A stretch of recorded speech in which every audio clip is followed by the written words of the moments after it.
não teve um impacto, mas a memória de longo prazo, ela precisa estar sedimentada.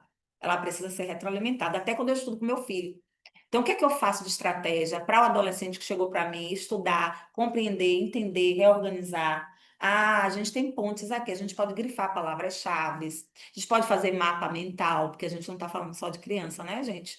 A gente pode dar para ele uma outra base. Ele aprende como? Você é auditivo ou você é visual? Eu, na faculdade, só aprendo escrevendo, Eu também. tá? Eu estou vendo muita gente aqui escrevendo. Eu preciso disso. Quem está em casa também. Mas eu preciso escrever. Às vezes eu vejo, as meninas tiram muita foto e tal. Eu tenho um grupo, mas eu digo, gente, eu nunca vou estudar por aqui. Porque eu preciso do livro para riscar, para escrever. É da minha geração. A minha filha não precisa. Ela, eu digo, mãe, como é que você faz isso? Ela me diz tudo, ela ouve, mas ela faz o resumo. Ela tem um caderninho que ela faz um resumo.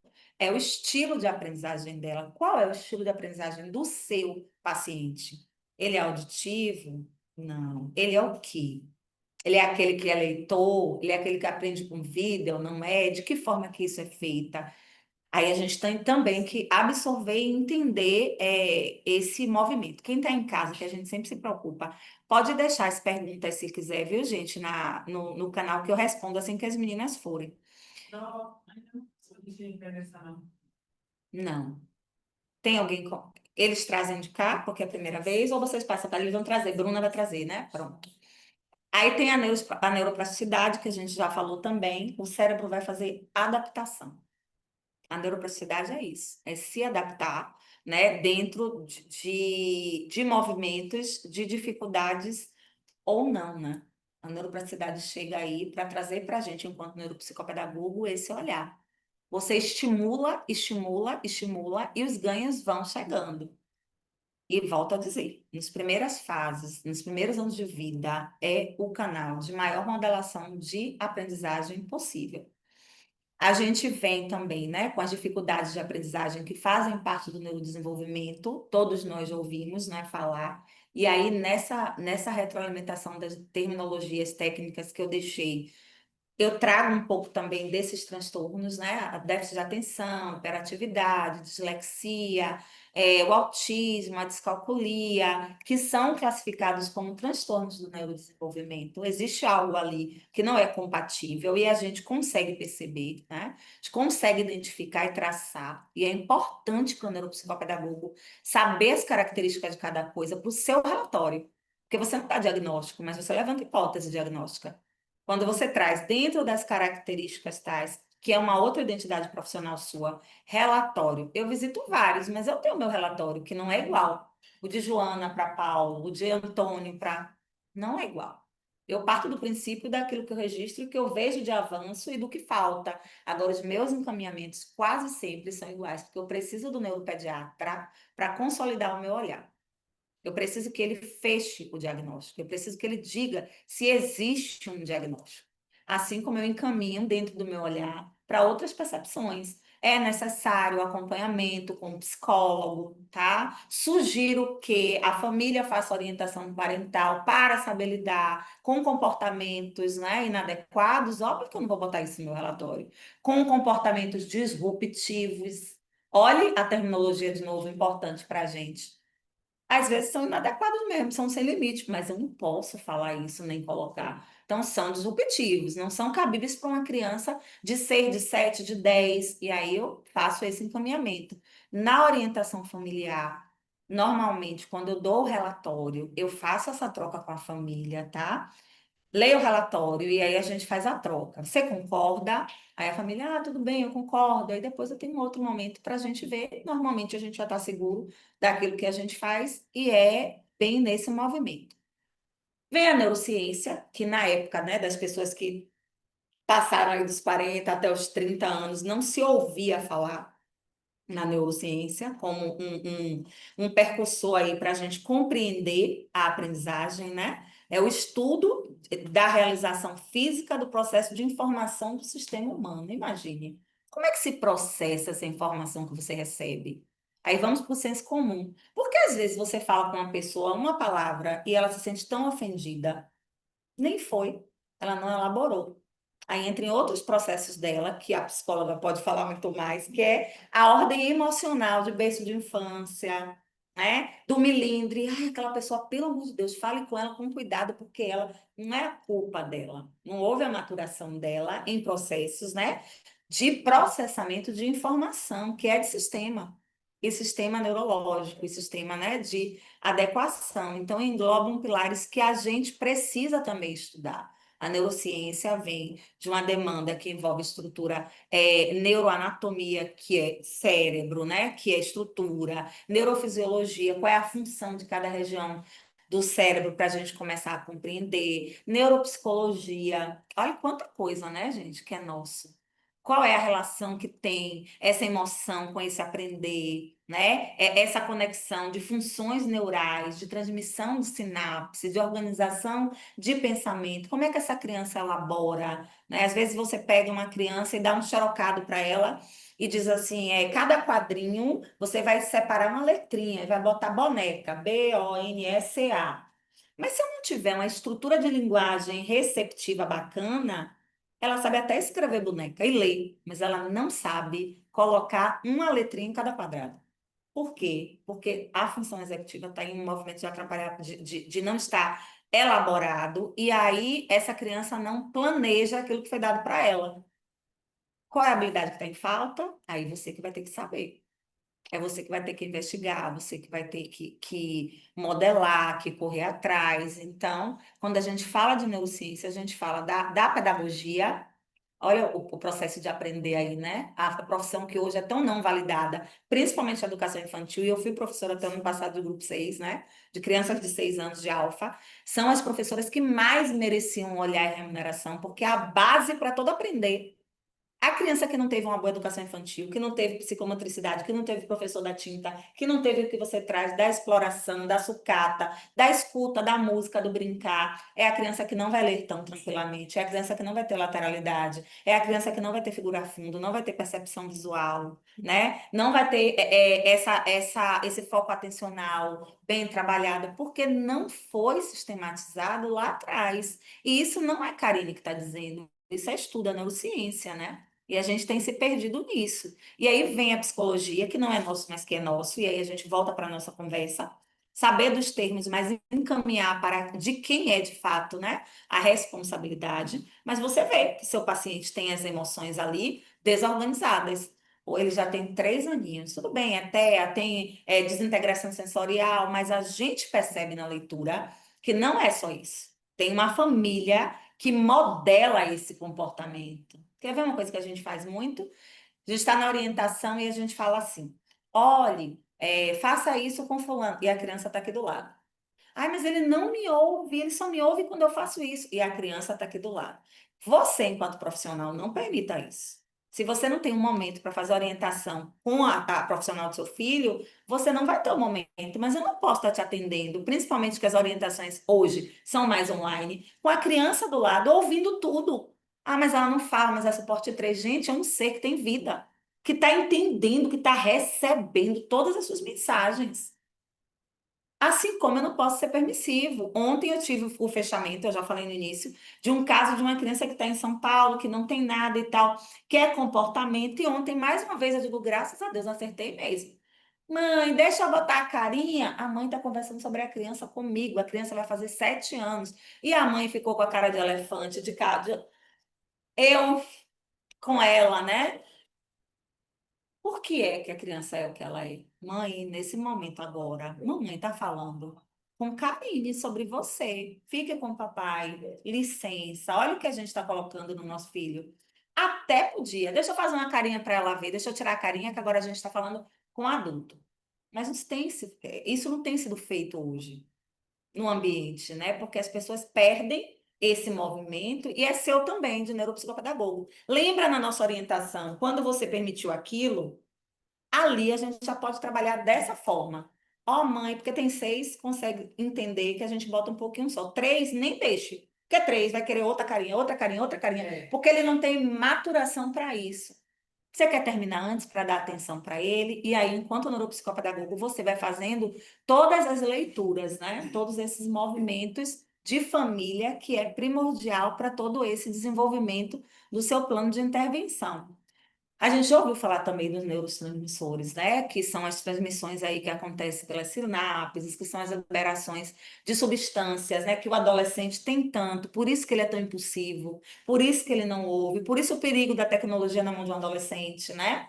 Alimentando ali hormônios do prazer, a dopamina, os vídeos com coisas que não são ainda para ver, que se tornam um vício, como um paciente que eu tenho que a família chega para mim, ele é um TDAH, de tanto ele visitar sites adultos, a criança não consegue mais, com 12 anos, se concentrar no horário de escola, realizar movimentos de querer sair com a família para casa de praia, de ir para shopping.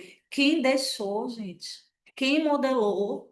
Quem não viu esse adolescente até 1, 2, 3, 4 da manhã no celular e vê quando já estava totalmente tomado por movimentos de prazer. Que a gente vai fazer agora? É a gente? Não posso.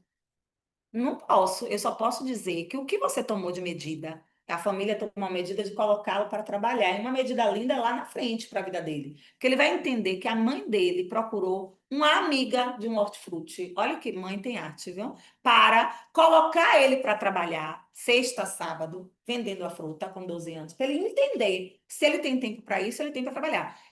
Eu não acho que é dessa ordem, eu acho que isso não vai adiantar. Se eu quero, você não muda a cabeça de mãe e de pai em ambiente clínico, tá? Deixa eu te falar, é neurológico, é cérebro, é recompensa, sistema de recompensa. Eu vejo o vídeo, eu sinto prazer, né? Eu aprendo de uma forma inadequada.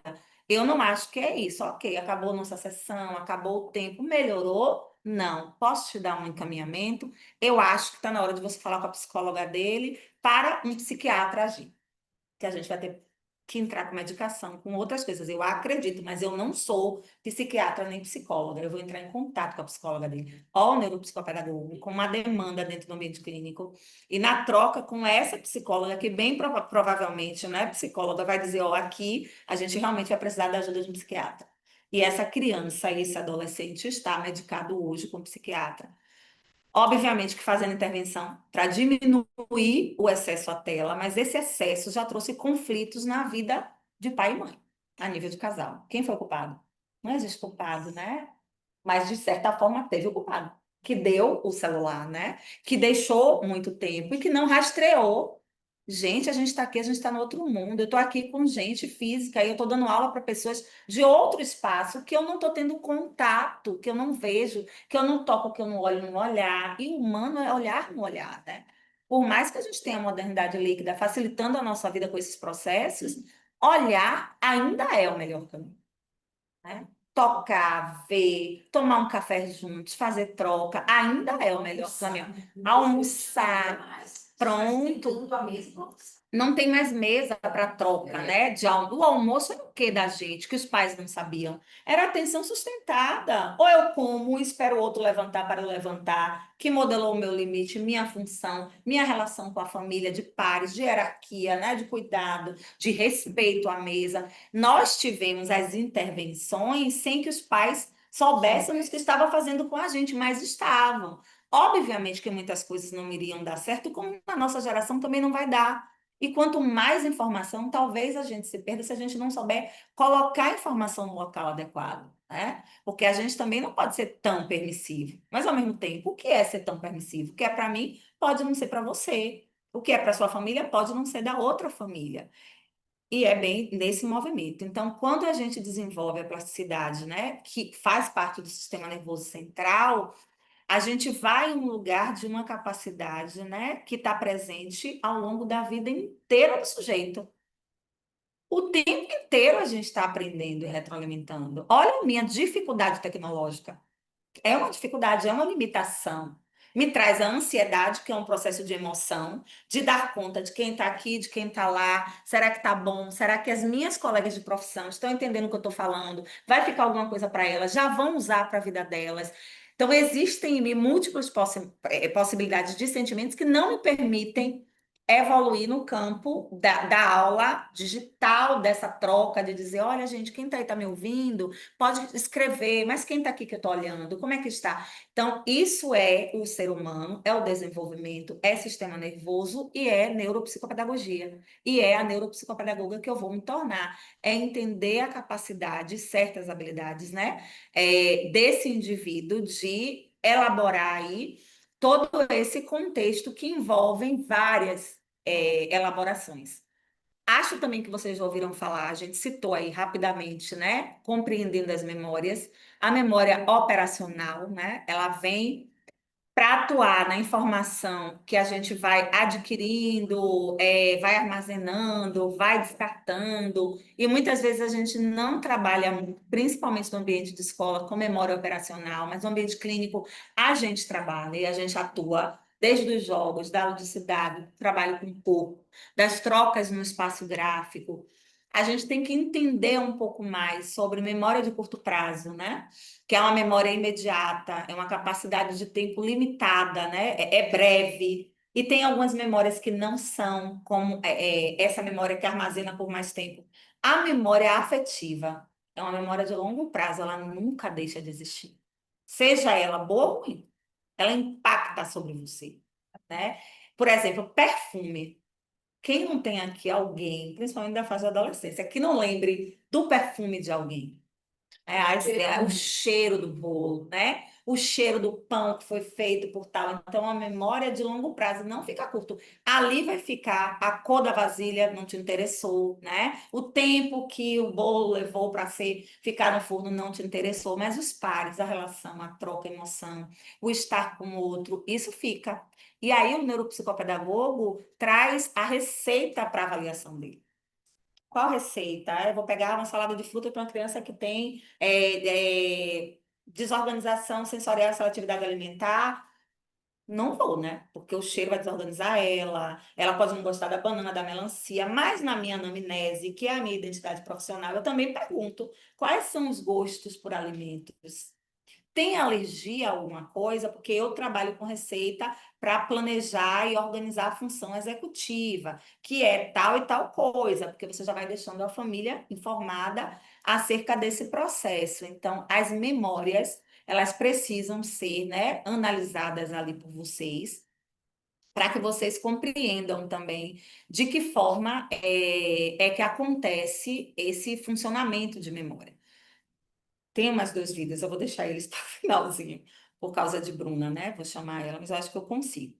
E aí a gente fala de sentimento e de sensação, quando a gente olha, né, para essa imagem. O que é que essa imagem traz para você? Quando a gente olha para a imagem, para visitar ali, que tipo de sentimento essa imagem me traz? Que tipo de sensação essa imagem me traz? Emoção. Emoção, né?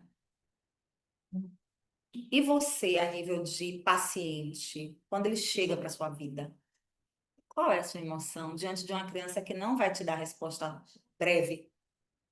Angústia. Angústia, né? Ó, qual é a sua sensação quando você vê que uma criança que não é verbal começa a chamar seu nome? Ou repete Felicidade. felicidade. Qual é a sua emoção quando uma mãe faz questão da sua sessão e diz assim: eu preciso que você atenda ele? Olha o seu compromisso, né? Satisfação, prazer. O tempo inteiro vamos estar imersos a isso. A sensação e a emoção que a gente vai produzir no outro. A sensação e a emoção de mudança de vida no outro. E de nunca, em hipótese nenhuma, dizer vai ser possível ou não vai ser possível. A gente não sabe.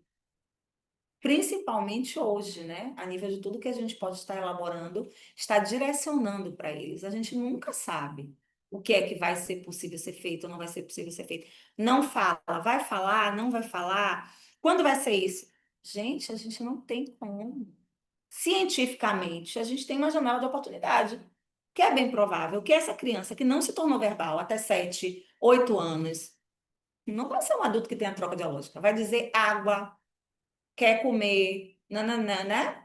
A gente tem vários hoje canais no Instagram que tem famílias que passam a vida de alguns autistas, né? Tem dois meninos, não sei se alguém segue, Ângelo, e tem o irmão, né? Eles são adultos, né? Quase todo mundo conhece. Funcionais são, mas são TEAs dentro da possibilidade que a mãe dele pode dar. Quem sabe da outra síndrome. É, Esqueci o nome. eu também esqueci. Igual eu e Augusto. Ângela e Augusto, assim que vocês botam no Instagram, vocês conseguem perceber. E aquela. Ricardo também. Ricardo também. E esse eu não sigo. E aquela mãe, ela conseguiu fazer de uma forma muito sublime eles se tornarem funcionais. Eles saem, eles tomam vacina, né? Eu tô com medo. Você viu a vida da vacina, a coisa mais linda. Ele foi corajoso. Eles empregam, porque teve estimulação do cérebro ali, né? As palavras no contexto certo. Eles sabem impulsionar. Tem um que é mais preguiçoso. Olha a individualidade, né? Tem um que não é. Tem um irmão que pega a garrafa para encher, que é Ângelo, que ele nunca quer encher a garrafa, mas quer beber a água. Joga a culpa. Olha o cérebro sendo maturado para o irmão, que é muito mais calmo do que ele em todos os níveis. É o irmão que apanha, é o irmão que é culpado pelo computador, é o irmão que fez a coisa errada. Olha a estratégia dele, né? Mas traz uma pureza, né? Minha prova também tem um Instagram que eu sigo, que é Bela Sincera. Ela é uma irmã mais velha, ela é TEA suporte 1, e ela tem dois irmãos que são suporte 3. E os irmãos têm outras comorbidades, e ela faz. E eles descobriram que o pai também é TEA. Por isso, então, assim, é muito legal, porque ela vem mostrando, mesmo com o suporte 3, com todas as questões dos irmãos, ela vem trazendo a forma bonita, né, de como eles fazem o dia a dia deles. A mãe é uma pessoa, assim, pensa numa mulher luz, que consegue conduzir as crianças, como o menino tem hiperfoco em água, ela comprou uma caixa d'água para ele poder ficar. Então, assim, é muito legal. Bela Sincera, quem quiser seguir. Eu vou ver depois. É Bela Underline, A colega está compartilhando aqui, gente, no Instagram, Bela Sincera, tá? Um movimento de seguir o acompanhamento da vida, né? De pessoas com TEA. E a gente tem feito muito isso hoje, né? A família. E a gente vai descobrindo, né? Quando a gente tem o hiperfoco, por exemplo. De que forma o hiperfoco vai ajudar no desenvolvimento para o neuropsicopedagogo? Até quando eu vou poder deixar essa criança com hiperfoco, né? E o ABA traz também muito isso, né? Você que está sendo acompanhado. Qual é o reforçador para a criança me dar resposta? Qual o manejo comportamental que eu tenho que ter para que essa criança aumente o tempo de foco de ampliação naquela atividade ou não? Quais as habilidades que eu devo desencadear ou não, né? Eu vou voltar só para os, eu achei que não ia dar tempo, mas vai. Para aquele slide que eu falei que eu ia estar pulando. Então, isso é um movimento que a gente necessita o tempo inteiro, né? Está pensando, está retroalimentando, está fazendo do nosso fazer mesmo, de movimento de atuação, né? E eu acho que a gente já começa a fazer isso, né? A gente já começa a trazer coisas na própria reflexão da gente, quando a gente se depara com o Ângelo, por exemplo, da vida, mas o irmão dele, com a mãe, que se tornou tão necessária e desnecessária, que ela é uma senhora. Mas se ela partir hoje, quem ficar com eles?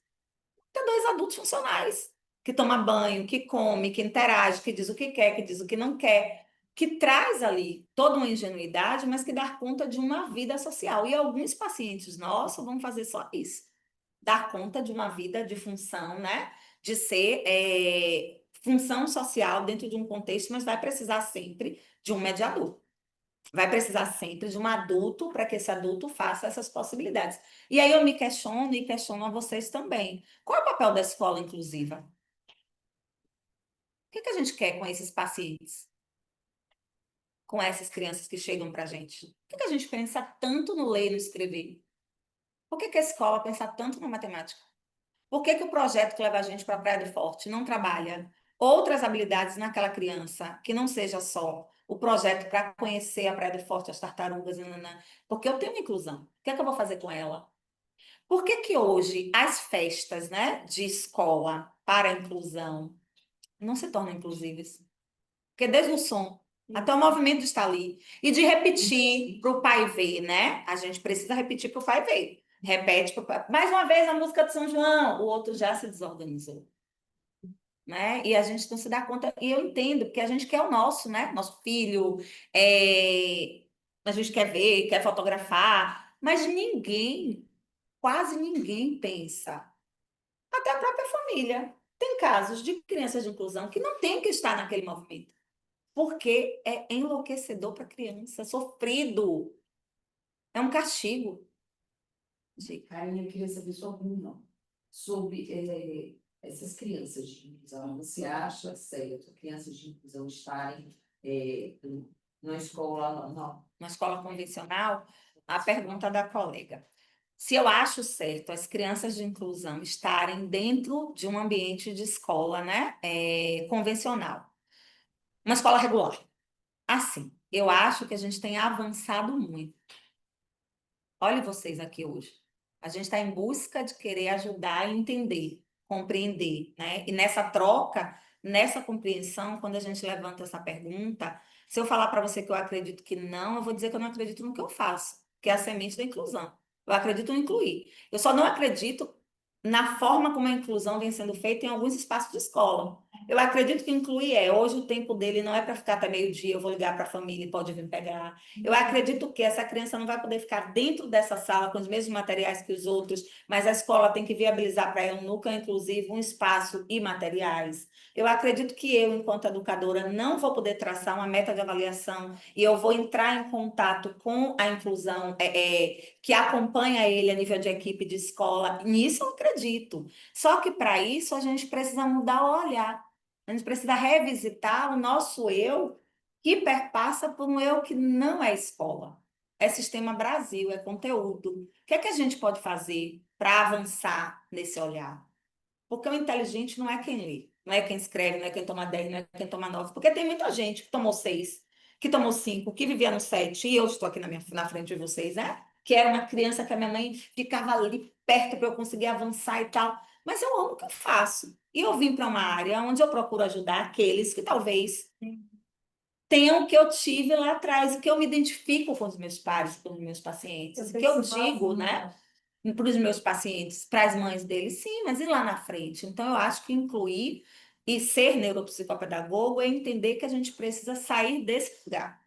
Qual é o lugar? O lugar que limita, o lugar que quer todo mundo igual, o lugar que quer que a inclusão seja o papel do movimento escola, o papel de fazer conteúdo programático, o papel de adaptação da prova. Quantas adaptações o educador faz? Milhares, e nem é adaptação, é só para dar mais trabalho. Vou pegar a prova de fulano, vou tirar 3 questões, vou botar 4. A de Joana é essa, a de André é esse. Às vezes basta uma fotografia de um momento, virou portfólio. Porque eu peguei no ato o feijão que eu falei que a gente plantava e vi que a criança sabe colocar dentro o feijão no algodão, né? Que ela escreveu a palavra algodão, que ela leu, que ela formou frase, que ela criou um texto, mesmo sendo 8º ano, no nível de um primeiro ano já foi um avanço. Eu não preciso de uma prova xerocada para isso, eu preciso de um documento que eu vou criar e que o neuropsicopedagogo vai criar para no seu ambiente clínico ele comprovar quando ele for visitar a escola. Ah, tá, ele não escreve, ele não elabora. Eu sei que de um para um é diferente, tá, gente? Mas olha quanta coisa eu aprendi aqui. Olha a educação financeira na escola. Meu aluno conseguiu comprar, conseguiu fazer a troca com dinheiro, entendeu o que é R$ 5, o que é R$ 10. Isso é inclusão. Inclusão é isso, não é pegar o conteúdo programático da escola e entregar para a família pronto. Não é diminuir a quantidade do conteúdo programático, tá? Mas também, quando eu chego no ensino médio, sendo Ângelo, sendo tantos outros TEAs, não é o mesmo conteúdo que equação, não vai alcançar neurologicamente, aí a gente vem falar de cérebro, né? Esse movimento. Equação não vai alcançar essas aprendizagens que perpassam por esse paciente, né? Por essa criança, por esse movimento, é muito desse lugar. Vai dar tempo da gente passar os 2 vídeos, tá? Até agora, infelizmente, a gente não tem como ter essa troca, principalmente para quem está em casa. Não tem nenhuma pergunta, né? Até agora aqui. Pronto. Tem uma pessoa dizendo, né? Só dar uma lidinha aqui, que é uma mãe atípica, É, olha só, né? A fala de uma colega nossa, né? Ela diz que o filho dela vai evoluir. Olha a crença e a nossa responsabilidade. E eu também acredito nisso. Mas eu estava aqui pensando enquanto você estava falando, né?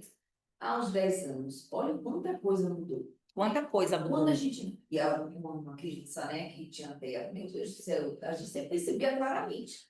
Hoje, às vezes, você recebe no início do ano e você nem sabe, nem percebe que a aluno tem autismo, Não. né? E aí depois vem o diagnóstico. Então, assim, eu acho que hoje, né, inclusive com essa questão da inclusão, os pais estão procurando, né, os acompanhamentos, o tratamento, então, Sim. melhorando bastante.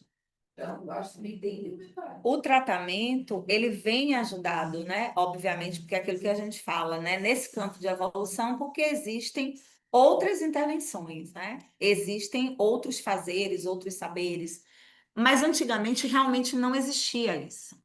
Era muito no saber de vou colocar, vou fazer. Não era nesse lugar que se tem hoje. De mais olhar. Olha o nível dos professores de hoje.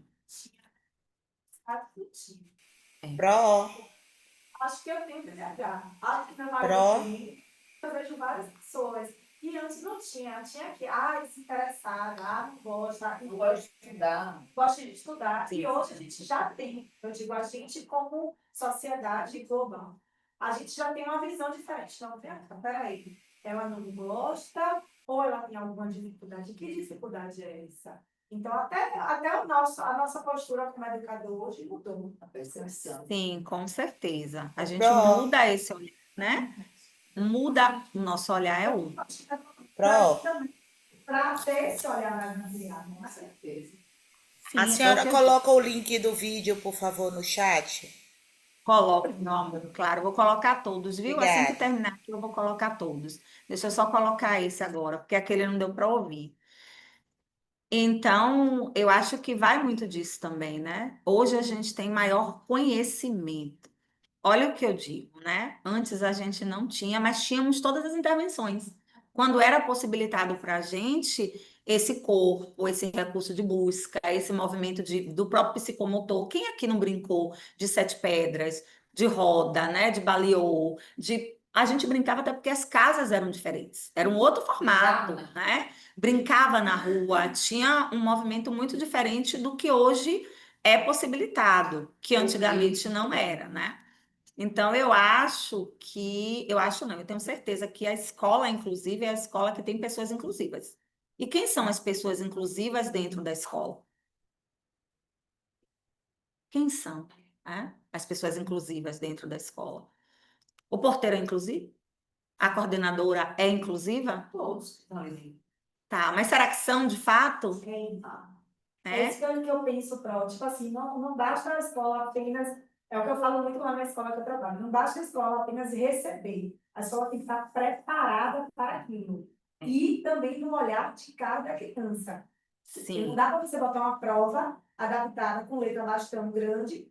Se aquela outra criança já dá conta, então tem que ter um olhar. Se você está aberto para receber, você precisa também estar aberto para ter conhecimentos para poder receber aquela criança. De sim, formatinho. é desse movimento. Os vídeos, esses vídeos daqui, os dois não querem abrir.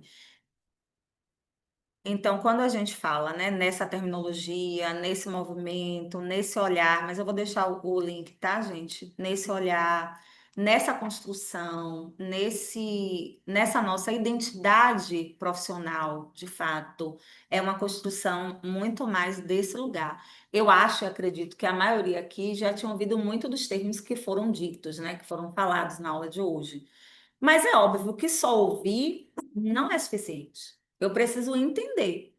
Hoje eu acho que eu já saio desse espaço, e quem está em casa também, compreendendo o que é foco atencional, de fato. É para ficar parado e sentado vendo a atividade, ouvindo você? Eu consigo fazer isso? Consigo agora com a nossa idade, mas o corpo da gente já está exausto. Tá? O meu que está falando já está, o de vocês, o de quem está em casa, mas e a criança? Para você dizer para o pai, foco atencional, a criança tem 6 anos, mas não para nem um minuto no ambiente clínico quando chega com a atividade e na escola. Qual é a idade, qual é o tempo, o minuto para ela ter o foco atencional, né? Quando eu falo de autorregulação, o que é autorregula? Às vezes me desregula. Às vezes a intervenção do psicopedagogo de chegar naquele ambiente clínico, de sentar, né, naquele ambiente clínico com a criança e de pegar algo sensorial, já vai ser um movimento de desregulação, porque eu não sei que ele tem. E eu vou inserir mais. Pega a tinta, vamos pintar, às vezes nem a tinta em si, é o cheiro da tinta. E aí você vai ter que sair daquele recurso e do seu planejamento. Tá, e o que é que eu vou pegar agora? Você já tem que ter em mente, porque você já fez o seu plano de intervenção, né? E aí você já colocou esse plano no lugar de substituição. E aí eu preciso da terminologia, né? Quais são as atribuições do meu trabalho enquanto neuropsicopedagoga para desenvolver autonomia? Nenhuma criança hoje quase tem autonomia. Botar um sapato, colocar sua roupa, comer, cadastrar, porque elas estão entregues a um outro universo. E o neuropsicopedagogo faz o quê? Desenvolve a autonomia na sessão dele. De que forma? Elaborando estratégias, tá? Fazendo com que essa criança vá ampliar esse repertório de autonomia, né? Cresça nesse repertório de autonomia, mas dizendo para a família, não tem autonomia. E você desenvolve como? E entra em contato com a terapeuta ocupacional. Quais são as estratégias que estão sendo desenvolvidas para a autonomia dela, né? Quais são as estratégias que são desenvolvidas para a autonomia dele que reverbera no movimento escola? Quem pega a mochila dessa criança e arruma? Porque chega na escola, ela quer que eu tire a atividade. E o meu paciente que é TEA, né? E o meu paciente que tem TDAH, por que que ele esquece sempre o estojo? Porque ele não tem ainda uma consolidação de organização mental, de planejamento. E aí eu faço uma rotina todos os dias para que ele tenha. Só que isso não é fácil para a escola e para o professor, mas para o neuropsicopedagogo é importante e necessário. Não tem autonomia, eu vou elaborar o quê dentro do aspecto de hoje, de neurodesenvolvimento, né? Eu vou trazer movimentos que cooperem para o desenvolvimento da autonomia. Fichas com fotografias da criança de momento da rotina para que a família trabalhe. Momentos entre família, como a colega trouxe, que não existe mais. A comida na mesa, o lanche, o banho no horário certo, né? O não delegar para o outro, o deixar que a criança faça, que a criança derrube, que a criança experimente, que a criança mele, né? Muitas vezes as famílias chegam com tantas inquietudes que não são patológicas, não fazem parte de um diagnóstico, não tem correlação com transtorno nenhum. E você vai falar isso para a família depois das 10 sessões, sem ser negligente. Não é à toa que você está aqui hoje. Mas você vai dizer, deixa eu te falar uma coisa, não é dessa ordem, tá? A ordem é essa e essa. Eu indico agora uma psicóloga, como eu disse anteriormente. Eu acho que está na hora de uma avaliação com o neuropediatra para descartar possibilidades. Mas o meu olhar é de que isso que você traz como queixa não existe. Pronto. Vá e volte. Na verdade, às vezes, a indicação da terapia com o psicólogo é mais para os pais do que para a criança, né? Mais para os pais do que para as Ideal seria para crianças. ambos, né? Sim, ideal seria para ambos, mas normalmente essa família não se vê nesse lugar, né? A família nunca se vê no lugar da falha.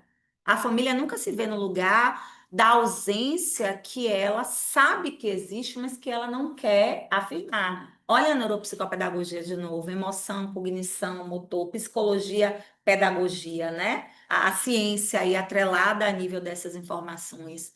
E aí, quando a gente traça e elabora o nosso plano terapêutico, é muito desse movimento, né? É do todo. E o todo é tudo que a gente já vem vendo, já vem elaborando, já vem tecendo e já vem compreendendo em uma dimensão que é de um lugar que muitas vezes não é nosso, tá?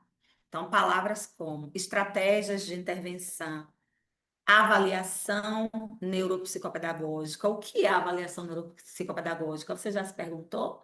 Será que eu tenho que comprar todos os testes? Ou eu posso criar os meus testes e ter o resultado daquilo que eu quero avaliar na área de linguagem, na área da matemática, na área das emoções, na área da psicomotricidade, no âmbito do próprio diagnóstico que já me traz ali, né? Várias demandas para que eu vá avaliar e reavaliar. E existe um período da reavaliação também, tá, gente? Eu avalio, mas a criança muda. Olha a neuroplasticidade, olha o cérebro. E daqui a um ano depois, eu posso dizer, ó, mãe, esse período agora é de reavaliação daquilo que eu vi. Diga, minha filha. Essa questão do período de avaliação, né, que geralmente são de 10 a 12 sessões. Realmente são 10 a 12 porque esse ano tem várias crianças que estão em avaliação. E ontem, conversando com a mãe, ela falou, porque a psicopedagoga já fez 5 sessões e ela já está fazendo o relatório. Aí eu já, porque tem pouco tempo que a gente encaminhou, e ele já fez 5, e ele é uma criança que realmente precisa desse processo inteiro. Aí eu disse, mais 5, ela não vai fazer mais 5, ela fez, a anamnese contigo, eu perguntei, né, algumas coisas. Ela disse, já fiz tudo, e agora já vai fazer mais. Aí, gente, para quem está em casa, né? A colega disse que tem uma avaliação com a neuropsicopedagoga que em 5 sessões a família disse que o relatório da criança já está pronto. Eu, em 8 anos de caminhada em clínica, não consigo fazer em 5 sessões. E lá, dentro do código de ética, dos nossos movimentos, dos direcionamentos, a gente precisa de 10 sessões, tá? Lembre que aí, e às vezes tem casos que precisam de mais também. Então, a gente tem o quê? Quando começa a avaliação, meu vínculo terapêutico, a anamnese.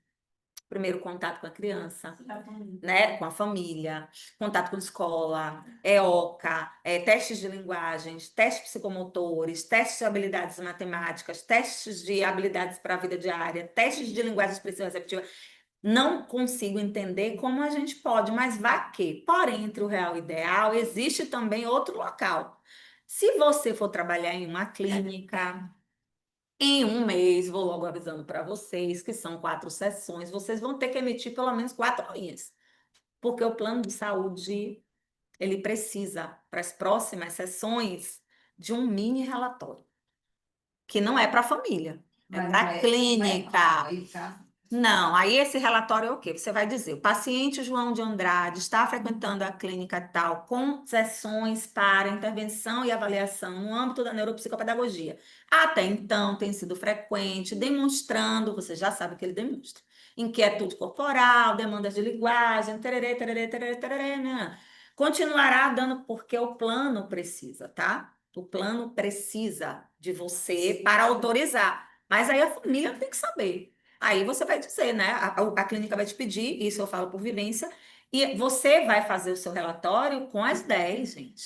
Ou até mais, às vezes, você vai dizer para a família, porque às vezes a criança não vai se vincular com você na primeira entrada na clínica, na segunda entrada da sala, na terceira, né? Você vai fazendo outras leituras, você já pegou aí o campo da neuropsicopedagogia que vai dizer para você, não se vincula rapidamente com os pares.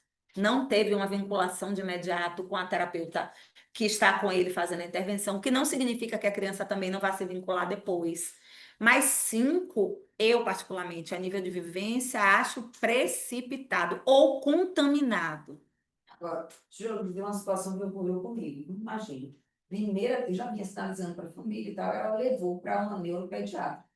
Uhum. Quando eu encontrei com a mãe, não, nem foi reunião, ela, assim, na escola, ela virou para mim e disse, olha, prova, a neuropediatra já deu o diagnóstico, primeira sessão, primeira consulta, na verdade. Uhum. E ele já está usando medicação. Gente, eu tomei um susto. Eu disse, Agora o quê? eu crescendo também. Ela disse, sério, pronto. Eu fiquei chocada, né? Aí fui levar para coordenação, até para chamar essa família, ver o que pode ser feito. Vai. Agora, meu amigo, isso é possível? Não. É. E aí vem uma outra pergunta para quem está em casa, tá, gente? O neuropediatra. Gente, quem quiser que estiver em casa, perguntar aqui, vou dizer de novo, tá? Pode deixar a pergunta que eu vou ficar para responder.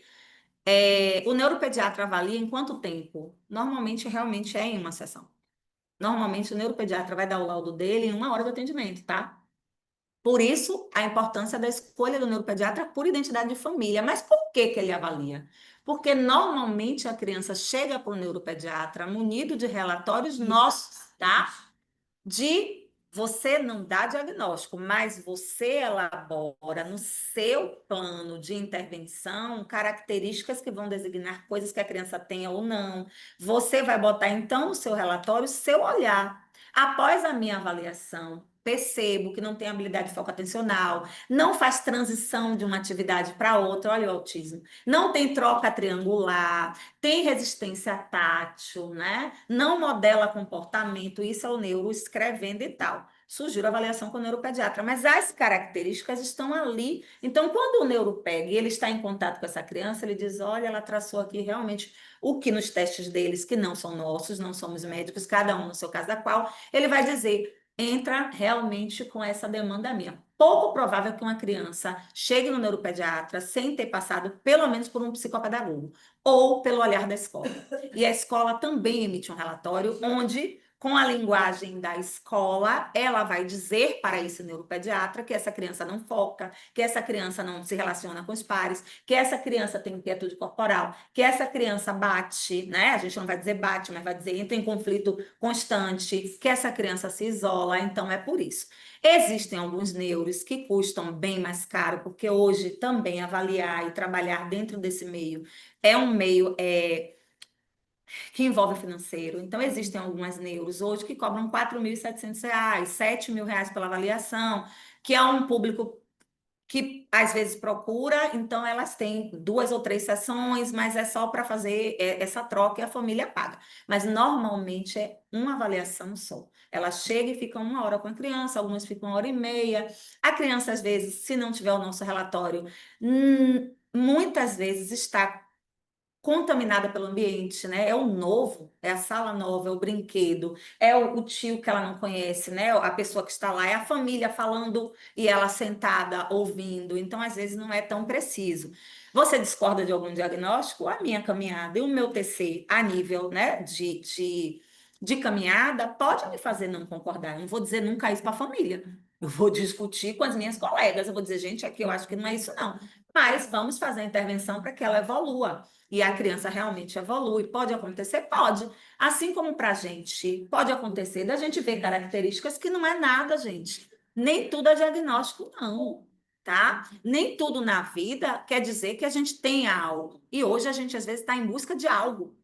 E não é o nosso papel. O neuropsicopedagogo não está em busca de algo. Ele quer facilitar o aprendizado, ele quer entender se existe algo, né? Ele quer modelar, possibilitar, intervir, fazer a atuação dele dentro do ambiente clínico, entendendo que o cérebro está aí para maturar processos de aprendizagem. Então, a gente também precisa ter muito cuidado com isso. E relatório a gente já cata da agora. Tudo que for preciso a nível do que você vê, de um conflito de pai na porta, acredite, existe. Há uma criança que não tem vinculação com o pai e tem mais com a babá. Existe também. E isso fala muito. Por que uma criança não fala até hoje, tendo todos os processos?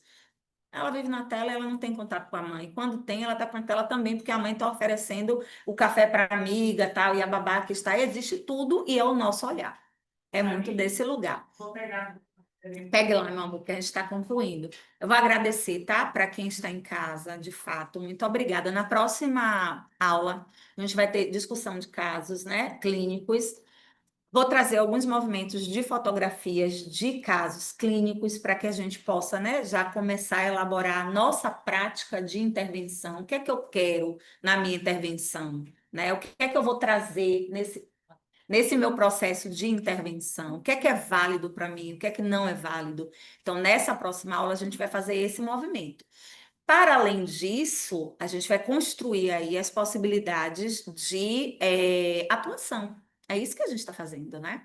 A gente está pensando nesse ato do neuropsicopedagogo que sai com essa formação de identidade. De novo, ó, identidade profissional. Qual é a sua identidade profissional? Qual é o público que você quer atuar? Karine atua com qual público? Amo TEA. Qual? Não verbal, já disse. Que jeito? Com busca sensorial properceptiva. Quem já ouviu falar disso, sobre isso? Busca sensorial, propercepção. Que é isso? A criança que corre não para. Não para, não para, não para. E você, neuropsicopedagogo, vai fazer o quê? Quais são os materiais suspensos da terapeuta ocupacional que pode entrar na sua sala para você integrar essa criança que não tem na sala de aula nem um jump para ele pular no parque e voltar para se regular? Porque a escola vai dizer que não é um ambiente, né? A escola vai elaborar ali esse movimento de falar para você que clínica não é escola e não é, tá? Clínica não é escola e é por isso que vocês estão aqui para essa elaboração, né? Para esse movimento aí de ressignificação de saberes, porque a gente chega em uma pós-graduação para ressignificar aquela escolha que foi feita, né? Para ressignificar aquele movimento que foi plantado na gente a nível de descoberta e saindo do lugar de uma profissão que a gente já falou sobre isso, né? Não somos aqui pedagogos. A pedagogia vai auxiliar no movimento de construção dos futuros neuropsicopedagogos, que vão estar em movimento de atuação clínica no público do seu desejo. O meu é TEA. Qual é o seu? Adulto? Idoso? Criança? Adolescente? Porque tudo isso faz parte da neuropsicopedagogia. Tudo isso faz parte do seu saber fazer neuropsicopedagógico. Dentro do pouco, né, do que a gente viu hoje, e que se torna muito quando a gente começa aí a ressignificar, a retroalimentar e a falar sobre. Eu é que agradeço, minha filha. Então, na próxima aula, a gente dá continuidade. Muito obrigada àqueles de casa que ficaram, né? A vocês que me ouviram nessa troca dialógica de profissionais que somos. Só estou em ambiente clínico, mas sou neuropsicopedagoga, né? Pedagoga, psicomotricista, aba, na busca de outras construções de crescimento profissional mesmo. Então, a gente vai buscando para a gente fazer esse conhecimento. Muito obrigada, tá? Agradeço. Vou ficar aguardando as perguntas de quem estiver em casa, tá? Para a gente estar elaborando.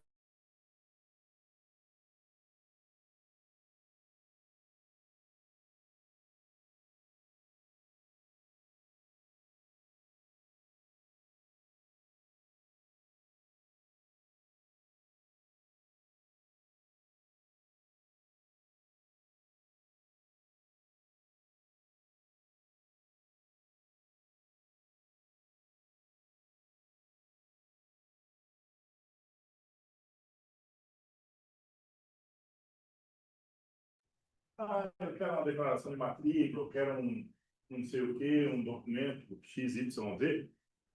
E aí, a partir de agora, a gente vai mandar um formulário para vocês, em que você faz a solicitação através do formulário e vocês ficam com o recibo que vocês fizeram o pedido. Porque não tem coisa mais chata do que quando eu estou aqui e eu me entristeço quando isso acontece, e vocês vêm pedir uma coisa, eu já pedi já faz 2 semanas, né? E aí, vou falar com o funcionário, falo, não sei não, se pediu. Uma coisa assim meio solta, sabe? Para mim é fim. Então, nós criamos essa ferramenta agora. Então, sempre que vocês forem pedir alguma coisa para o WhatsApp ali para a Bruna, ou para a Ilana, para a secretária, elas vão mandar para vocês um formulário que vocês preenchem. O que é que vocês estão pedindo? Um recibo, tá certo? Para que a gente tenha gestão e controle, porque é muito chato, né?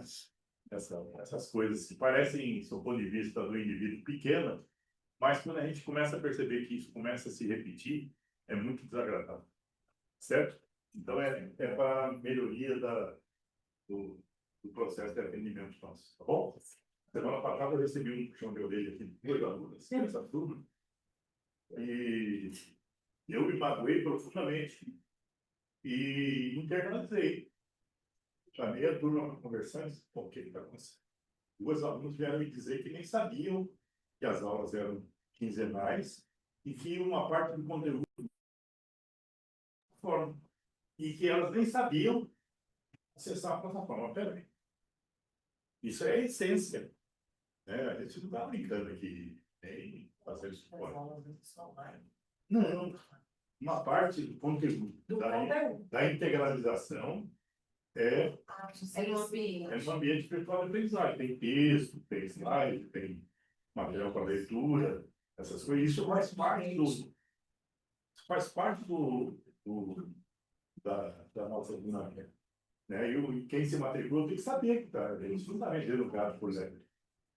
Eu queria só tirar uma dúvida. Com relação ao material que fica na plataforma, que às vezes a gente não consegue ter acesso rapidamente à leitura desses textos, dos vídeos, e a gente vai assistindo aos poucos com a demanda, né, que a gente tem no dia a dia. E aí as 2 últimas disciplinas já expirou, já acesso. Normalmente fica 90 dias. Se vocês quiserem, a gente disponibiliza de novo. Sim. Porque a gente É só pedir. tem pouco tempo, então não teve esses 90 dias para a gente. Disciplinas de 20 horas ficam 60 dias. E de 30 horas, disciplinas de 3 encontros ficam 90 dias, padrão. Mas conteúdo de vocês. Se vocês quiserem, a gente abre novamente. Tá bom? Obrigada. Eu achei que se eu falasse vocês. Eu ia falar sobre a lista. A lista de presença nós não imprimimos hoje, por falha da secretaria, mas vocês não se preocupem com isso, que ninguém vai reprovar. Ninguém é menina aqui, né? Ninguém vai reprovar.